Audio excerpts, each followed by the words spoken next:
Iya.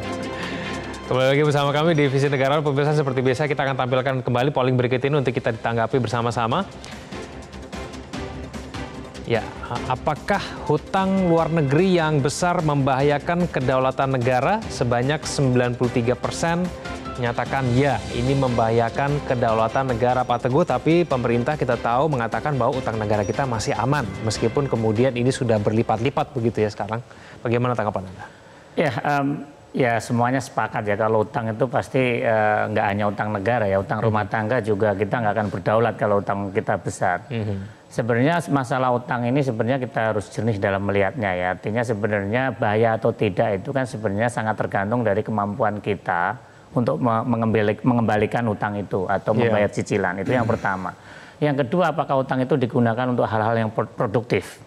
Ya, artinya kalau memang utang itu untuk kegiatan produktif dan bisa memperbesar kue ekonomi, tidak ada masalah.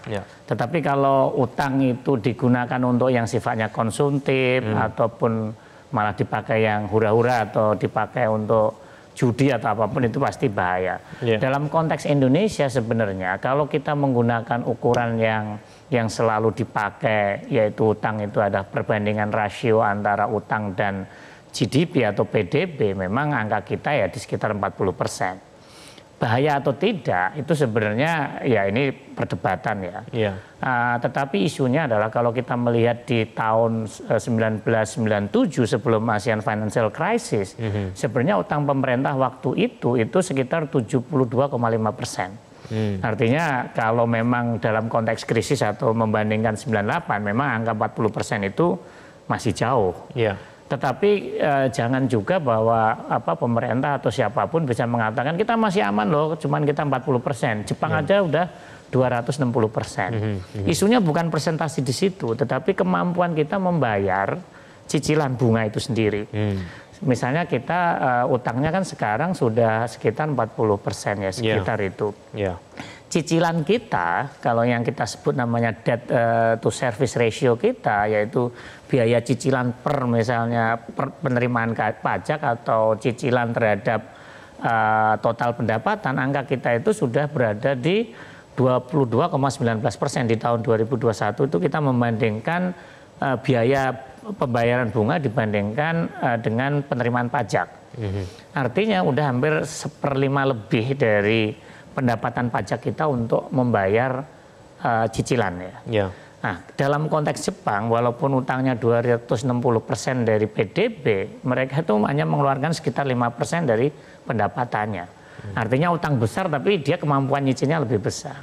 Nah, dalam konteks ini saya tetap ya percaya bahwa kita harus memanage utang kita. Kita harus hati-hati melakukan prudence fiscal policy di pemerintahan ke depan, bahwa kita harus lebih hati-hati dan hati-hati bahwa bukan karena ukuran-ukuran matematik tadi yang kita gunakan, tetapi kita juga harus berpikir aspek kualitatif. Artinya pemanfaatan utang itu sendiri itu untuk apa? Apakah sifatnya produktif untuk mengembangkan kapasitas produksi, mengembangkan ekonomi kita, ataukah memang sebuah utang untuk membiayai program-program yang sifatnya konsumtif? Ini yang menurut saya juga perlu hati-hati. Jangan sampai karena ambisi tertentu kita tidak hati-hati, merasa bahwa proporsi kita masih rendah, kita akan nambah utang terus. Ini yang menurut saya harus lebih hati-hati, bahwa utang itu bahaya kalau tidak digunakan dengan sebaik-baiknya, dan utang itu bahaya jika kita tidak mampu mencicil. Pasti kalau tidak mampu mencicil, yang memberi utang pasti akan menyandera apa yang kita punya lah, mengambil apa yang kita punya. Itu sih menurut saya. Jelajahi cara baru mendapatkan informasi. Download Metro TV Extend sekarang.